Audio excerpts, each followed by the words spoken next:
부동산 시황센터입니다. 한 주간 부동산 주요 뉴스 전해드립니다.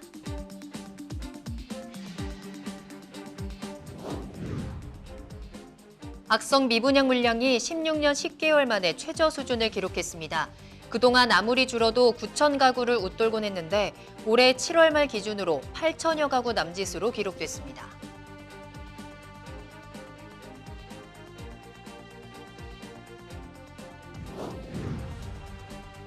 무주택 실소유자의 내 집 마련 지원 정책인 분양 전환 임대주택, 이른바 누구나 집이 본격화됩니다. 이 사업은 화성 능동, 의왕 초평, 인천 검단 등 6개 사업지에 분양가 확정, 분양 전환형 공공지원 민간 임대주택 6천 호를 공급할 계획입니다.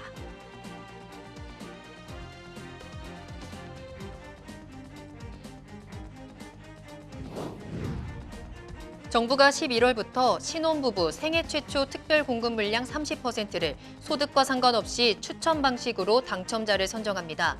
또한 1인 가구의 생애 최초 특별 공급 청약도 가능해집니다.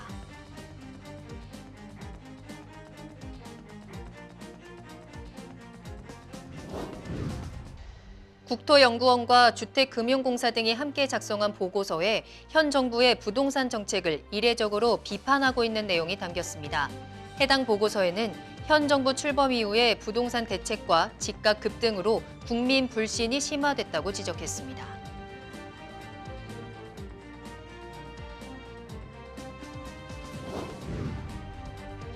부동산 시장에서 아파트 전세 매물이 증가하는 반면 매매 매물은 감소하는 것으로 나타났습니다. 재건축 아파트에 대한 규제가 완화되며 전세 매물이 풀리고 있지만 매매의 경우 규제가 지속되고 있어 매물이 나오기 힘들다는 분석입니다.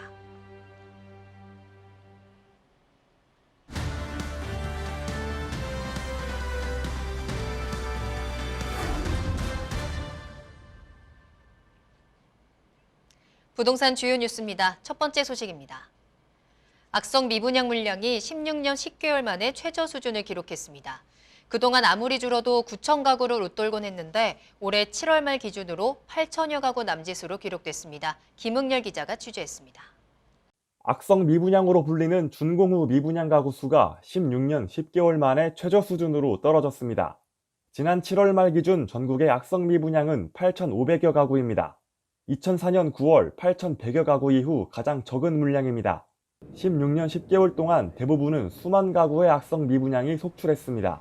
아무리 줄어도 9천 가구를 웃돌곤 했습니다. 그러나 집값이 오르면서 상승 기대감이 꾸준히 커졌고 악성 미분양으로도 수요자가 몰리고 있는 상황입니다. 실제 7월 기준 전국의 아파트 월간 매매 가격 지수는 전월 대비 1.21% 뛰었습니다. 연립다세대는 0.29%, 단독다가구는 0.26% 상승했습니다. 전국의 대다수 시도에서 집값이 널뛰는 것입니다. 지금 소비자들은 공급 부족으로 인한 가격 상승의 여력이 충분히 있다라는 판단 하에 계속 분양 신청을 하기 때문에 미분양 물량들이 줄어드는 것으로 이렇게 판단이 됩니다. 악성 미분양의 감소세는 당분간 이어질 전망입니다. 단기간에 공급이 늘기 어려운 상황에서 집값 상승 기대감이 계속될 것으로 예상되기 때문입니다. 뉴스토마토 김흥렬입니다. 다음 소식입니다. 무주택 실수요자의 내 집 마련 지원 정책인 분양 전환 임대주택이 본격화됩니다. 이른바 누구나 집으로 일컫는 이 사업은 화성 능동과 의왕 초평, 인천 검단 등 6개 사업지에 분양가 확정, 분양 전환형 공공지원 민간 임대주택 6천 호를 공급할 계획입니다. 분양가 확정, 분양 전환형 공공지원 민간 임대주택이란 집값의 10%를 우선 내고 10년 거주 후 미리 확정된 분양가에 집을 매입하는 민간 임대주택입니다. 임대료는 일반 공급의 경우 주변 시세의 95% 이하, 특별 공급은 주변 시세의 85% 이하로 공급됩니다. 특별 공급은 전체 공급 물량의 20% 이상으로 주요 대상은 무주택자로 도시 근로자 월평균 소득 120% 이내 청년 신혼부부 고령자입니다. 일반 공급은 전체 공급 물량의 80% 이하로 무주택자를 대상으로 공급합니다. 특히 임대 종료 후에는 무주택 임차인에게 사업 초기에 사전 확정된 분양 전환 가격으로 우선 분양한다는 점이 특징이며 분양 전환 시점에 시세 차익이 발생할 경우 이를 사업자와 임차인이 함께 공유하는 제도입니다. 정부가 11월부터 신혼부부 생애 최초 특별공급 물량 30%를 소득과 상관없이 추첨 방식으로 당첨자를 선정합니다. 또한 1인 가구의 생애 최초 특별공급 청약도 가능해집니다. 국토교통부가 발표한 이번 개편안은 민영주택에만 해당되며 정부는 관련 규정을 개정해 11월 이후 입주자 모집단지부터 적용할 방침입니다. 이번 개편안은 1인 가구와 맞벌이 등으로 소득 기준을 초과하는 가구에게 특공 청약 기회를 부여하고 무자녀 신혼의 당첨 기회를 확대하는 것을 골자로 하여 우선 신혼부부 생애 최초 특별공급 물량의 30%에 대해 소득과 상관없이 추첨 방식을 도입합니다. 국토부 관계자는 이번 특별공급 개편으로 그간 청약시장에서 소외돼 기축 매매시장으로 쏠렸던 청년층 등의 수요를 신규 청약으로 흡수할 수 있을 것으로 기대된다고 밝혔습니다. 한국형사, 법무정책연구원, 국토연구원, 주택금융공사, 주택금융연구원 등과 함께 작성한 부동산 시장 질서 확립을 위한 중점 대응 전략 보고서를 확인한 결과 현 정부의 부동산 정책을 이례적으로 비판하고 있는 내용을 담은 것으로 나타났습니다. 719페이지에 달하는 해당 보고서에는 현 정부 출범 이후 20차례 이상 부동산 종합대책을 언급하면서 전국적인 집값 급등으로 국민 불신이 심화됐다고 진단했습니다. 특히 이 같은 부동산 정책 실패는 시장 변화를 간과한 채 규제 중심의 기존 부동산관을 답습한 데 따른 것이라는 분석도 내놨습니다. 보고서는 시대에 따라 달라지는 주택 문제에 대한 진단 없이 정책 이념에 따라 조세 대출 정책의 틀을 바꿨다며 공급 정책에서도 공공주도, 민간 육성 등 일관적이지 않은 정책으로 시장 불확실성을 키웠다고 비판했습니다. 시장에서는 보고서의 이러한 내용이 현 정권 말기에 접어들면서 국책기관이 현 시장을 진단하고 정책 방향을 수립하기 위한 움직임이라는 분석입니다. KB부동산이 발표한 월간 주택가격 동향을 분석한 결과 지난달 서울에서 아파트 3.3제곱미터당 평균 가격이 2천만 원대인 자치구는 강북구와 중랑구, 금천구 단 3곳으로 나타났습니다. 1년 전보다 4분의 1로 줄어든 것으로 집값이 서울 전역에서 전방위적으로 뛴 결과입니다. 이달 중에는 2천만 원대인 지역이 단 한 곳으로 줄어들 전망입니다. 분석 내용을 살펴보면 집값 상승이 계속될 경우 이달 중에는 2천만 원대인 지역이 금천구 단 한 곳만 남을 가능성이 높게 나타났는데 이는 강북구와 중랑구의 평균 가격이 3천만 원대 진입을 앞두고 있기 때문입니다. 이는 0%대 기준금리와 유동성, 불장이 된 전세 시장이 야기하는 매매 수요 전환 등의 여러 요소가 얽히면서 수요자들이 매매 시장에 지속적으로 유입되고 실질적인 공급 물량이 가시화되지 않는 한 집값의 추가 상승은 서울 곳곳에서 계속될 전망이라고 시장은 분석하고 있습니다. 부동산 시장에서 아파트 전세 매물이 증가하는 반면 매매 매물은 감소하는 것으로 나타났습니다. 재건축 아파트에 대한 규제가 완화되며 전세 매물이 풀리고 있지만 매매의 경우 규제가 지속되고 있어 매물이 나오기 힘들다는 분석입니다.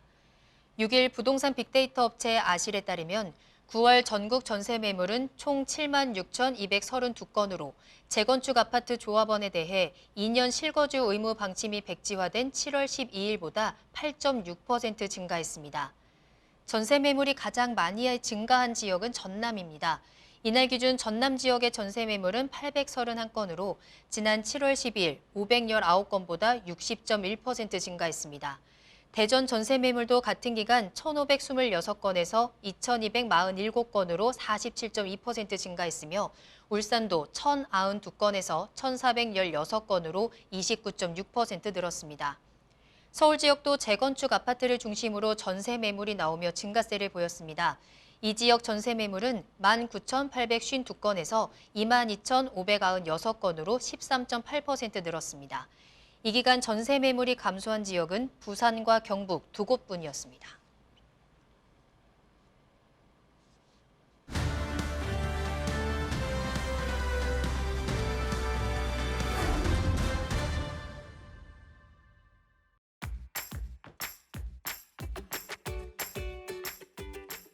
안녕하십니까. 뉴스토마토 김흥렬 기자입니다.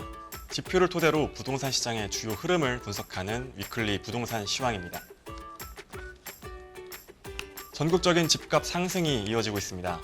한국은행이 지난달 기준금리 인상을 결정하면서 수요자들의 원리금 부담이 커지고 있지만 매물 부족에 따른 상승 압력이 더 큰 상황입니다. 자세한 내용 수치로 살펴보겠습니다.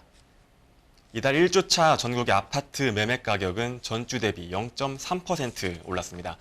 수도권이 0.4% 상승했고 지방은 0.2% 올랐습니다. 수도권 먼저 구체적으로 살펴보겠습니다. 서울은 전주보다 0.21% 올랐습니다. 기준금리의 추가 인상 가능성이 점쳐지면서 거래 활동은 소폭 감소했습니다. 그러나 지역별로 인기가 많은 단지에서 신고가 거래가 이뤄졌고 전세 가격 상승과 매물 부족 영향으로 전반적인 상승세가 지속됐습니다. 자치구별로는 노원구가 0.27% 올랐습니다. 상계동과 월계동 재건축 단지 중심으로 가격이 뛰었습니다. 용산구는 원효로와 용문동, 이촌동 주요 단지로 0.23% 상승했습니다.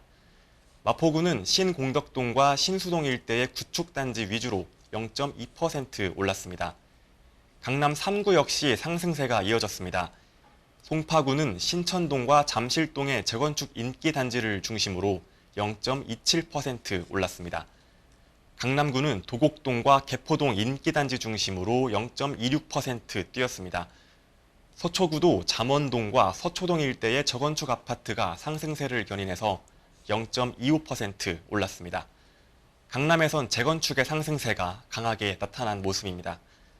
강동구는 명일동과 고덕동 등의 주요 단지와 길동 천호동의 구축 단지 중심으로 0.21% 올랐습니다. 강서구는 마곡지구의 신축 아파트와 방화동, 염창동, 등촌동 등의 구축 단지 중심으로 0.3% 뛰었습니다. 금천구도 독산동 위주로 0.22% 상승했습니다. 인천은 0.44% 올랐습니다. 전주보다 오름세가 강해졌습니다. 전주 상승률은 0.43%였습니다. 인천에서는 연수구가 0.64% 급등했습니다. 교통 호재가 있는 옥련동과 선악동, 연수동 위주로 상승이 나타났습니다. 계양구도 0.49% 올랐습니다. 주거와 교육 환경이 양호한 작전동, 서운동, 계산동 위주로 상승했습니다. 부평구는 일신동과 청천동, 산곡동의 중저가 단지를 중심으로 0.48% 올랐습니다. 서구는 역세권 인근 단지 위주로 0.47% 상승했습니다. 전국 아파트의 주간 전세 가격은 전주 대비 0.2% 올랐습니다. 전주 상승률과 같습니다. 수도권은 0.25% 올랐습니다. 이 중 서울은 0.17% 상승했습니다. 매물 부족 현상이 지속되는 상황에서 정비사업 이주 수요에 영향이 있거나 중저가 단지가 많은 곳을 중심으로 오름세가 나타났습니다. 자치구별로는 노원구가 0.24% 뛰어 서울 평균 상승률을 크게 웃돌았습니다. 상계동과 중계동 중저가 단지 위주로 오름세가 강했습니다.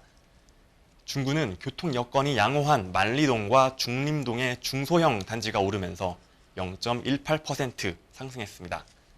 마포구도 0.18% 올랐습니다. 정주 여건이 준수한 역세권 위주로 상승했습니다. 도봉구는 도봉동과 쌍문동의 구축 아파트 중심으로 0.17% 올랐습니다. 강남권에서는 송파구가 0.17% 상승했습니다. 잠실동의 주요 단지와 문정동 구축 아파트 중심으로 올랐습니다. 정비사업 이주 수요에 영향이 있는 강남구도 0.17% 뛰었습니다. 대치동과 압구정동에서 가격을 견인했습니다. 서초구는 0.13% 올랐습니다. 서초구도 정비사업 이주 수요로 인해 전셋값이 뛰었습니다. 방배동과 서초동에서 상승세가 강하게 나타났습니다. 그 외에 강동구도 0.2% 올랐습니다. 암사동과 길동 위주로 올랐습니다. 영등포구는 교통환경이 양호한 당산동 위주로 0.21% 뛰었습니다. 양천구는 학군 등 정주 여건이 양호한 목동과 신정동을 중심으로 0.2% 올랐습니다. 수도권 밖 인천은 0.24% 상승했습니다. 연수구가 0.51% 뛰었습니다. 연수동과 옥련동의 구축 아파트를 비롯해서 송도동의 신축 아파트가 강세를 보였습니다. 미추홀구는 0.29% 올랐습니다. 주안동과 용현동, 하객동 일대의 주요 단지가 올랐습니다. 계양구는 계양동과 작전동의 중저가 위주로 0.25% 상승했습니다. 부평구도 부평동과 산곡동 역세권을 중심으로 0.19% 올랐습니다. 가을 이사철이 코앞으로 다가오면서 상승세는 더 가팔라질 전망입니다. 실수요자들의 주거비 부담도 커질 것으로 관측됩니다. 정부가 대규모 공급 계획을 약속했지만 미래의 물량이 아니라 시장을 당장 안정시킬 수 있는 단기 공급책이 필요한 상황입니다. 지금까지 위클리 시황이었습니다.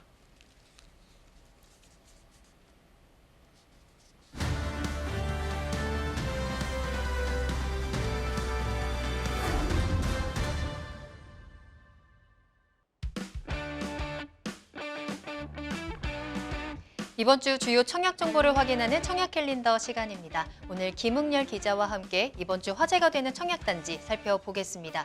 김웅열 기자 안녕하세요. 네, 안녕하세요. 반갑습니다. 자, 이번 주에는 어떤 단지 살펴보면 좋을까요? 네, 이번 주에는 수도권에서 분양을 앞둔 단지가 많이 있습니다. 이 수요자들의 관심도 높을 것으로 예상되는데요. 먼저 경기도 물량 살펴보겠습니다. 네. 네, 경기도 수원에서는 힐스테이트 광교 중앙역 퍼스트가 분양합니다.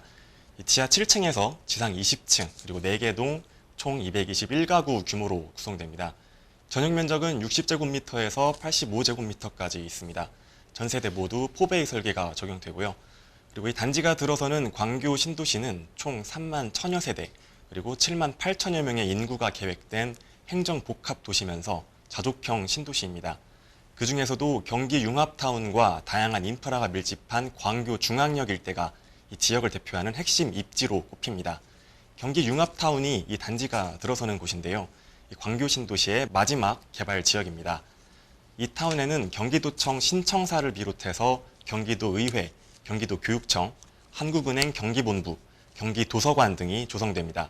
이 경기 융합타운은 2023년 12월 완공 예정입니다. 힐스테이트 광교 중앙역 퍼스트는 이 경기 융합타운에서 유일한 주거단지입니다. 광교 신도시에서 이미 완성된 다양한 생활 인프라를 이용할 수 있습니다. 교통망으로는 판교, 양재, 강남, 신사 등으로 이동할 수 있는 신분당선 광교 중앙역이 바로 앞에 위치합니다. 단지 지하 3층에서도 지하철역으로 연결될 예정입니다. 또 17개 버스 노선을 이용할 수 있는 광역 환승센터도 지하 2층 연결이 계획되어 있습니다. 교통 편의성이 두드러지는 곳이라고 할 수 있겠네요. 교육시설도 주변에 위치합니다. 경기 융합타운에 초등학교 부지가 계획되어 있고요. 신풍초, 산이초, 다산중, 연무중, 광교고 등 초중고가 가깝습니다. 단지 인근에 아웃렛 매장과 영화관, 백화점, 그리고 전시장이 함께 있고요. 광교 호수공원도 인접합니다. 단지 내에는 대규모 상업시설도 함께 조성되는데요. 힐스애비뉴 광교 중앙역 퍼스트 상업시설이 들어섭니다. 덕분에 주거 편의성도 더 높아질 것으로 예상이 됩니다. 아파트 공급 물량은 전체가 전용 면적 85제곱미터 이하로 구성돼서 100% 가점제가 적용됩니다. 이 당첨 가점이 높으신 분들은 눈여겨보시면 좋을 것 같습니다. 수도권 모든 지역에서 1순위 접수가 가능하고요. 지역 배정 비율은 해당 지역 2년 이상 거주자 30%, 경기도 2년 이상 거주자 20%, 이외에 서울 및 수도권 지역 거주자가 50%입니다. 해당 지역은 광교 신도시 행정구역 배분 비율에 따라서 수원시 88%, 용인시 12%로 나뉩니다. 각 지역의 2년 이상 거주자에게 우선 배정됩니다. 이 광교 신도시가 투기과열지구에 그리고 공공택지다 보니까 규제가 다소 강하게 적용됩니다. 이 분양가 상한제가 적용돼서 가격은 합리적으로 나올 수 있다고 기대해 볼 수 있고요. 분양권 전매 금지 기간은 8년입니다. 분양 조건은 계약금 20%, 중도금 60%, 잔금 20%입니다.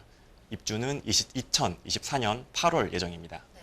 첫 번째로 경기도 수원시에서 광교 중앙역 퍼스트를 알아봤는데 워낙에 광교 신도시가 또 관심이 높은 지역이기도 해서 많은 분들이 눈여겨보실 것 같은데 규제 지역인 만큼 이에 대한 부분도 함께 체크를 해보시면 좋을 것 같습니다. 자, 이번에는 다음 단지 한번 살펴볼까요? 네, 이번에는 경기도 안양 살펴보겠습니다. 네, 안양시 동안구 비산동에서 평촌 엘프라우드가 청약 접수를 시작합니다. 비산초교 주변 재개발 사업으로 조성되는 아파트인데요. 지하 4층 그리고 지상 29층 35개 동 총 2,739가구의 대단지 아파트입니다. 전용 면적은 22제곱미터에서 110제곱미터까지 다양하게 마련됩니다. 다만 이 중 조합원과 임대 물량을 제외한 689가구가 일반 분양됩니다. 건설사는 대우건설과 현대건설, GS건설입니다. 단지 주변으로는 매곡지구 그리고 뉴타운 3호 아파트 재건축 등 대규모 개발이 예정돼 있는데요. 이 개발을 앞둔 만큼 주거 환경이 개선될 것이란 기대가 많은 지역입니다. 단지 주변에는 관악대로, 경수대로 등이 위치합니다. 이 경수대로를 이용하면 제2경인고속도로 석수 IC 진입이 수월한데요. 이를 통해서 서울과 수도권 전역으로 이동할 수 있습니다. 2026년에는 월곶, 판교 복선전철 안양 종합운동장역도 개통 예정입니다. 인근에는 비산초등학교가 위치하고요. 반경 1km 안에 회성초, 비산중, 경기 게임 마이스터고도 있습니다. 비봉산과 하기천도 가까운 편입니다. 안양 종합운동장, 비산체육공원 등 생활체육시설도 인접합니다. 단지 세대는 판상형과 타워형 평면으로 구성됩니다. 남향 위주로 배치가 돼서 채광이 양호하고요. 일부 타입에는 팬트리와 드레스룸도 같이 제공됩니다. 입주는 2024년 6월 예정입니다. 네, 이런 개발 소식들이 기다리고 있는 경기도 안양시에서 단지 전해드렸습니다. 한 가지 더 알아볼까요? 네, 경기도 이제 분양 소식 하나 더 또 살펴보겠습니다. 경기도에 있나요? 네, 굉장히 많네요, 이번에 경기도 쪽에. 확실히. 가을 분양철이다 보니까 아, 수도권에서 분양이 좀 집중되는 경향이 있습니다. 네. 네, 이번에는 포천시로 가보겠습니다. 포천시 소읍에서 태봉공원 푸르지오 파크몬트가 분양을 합니다.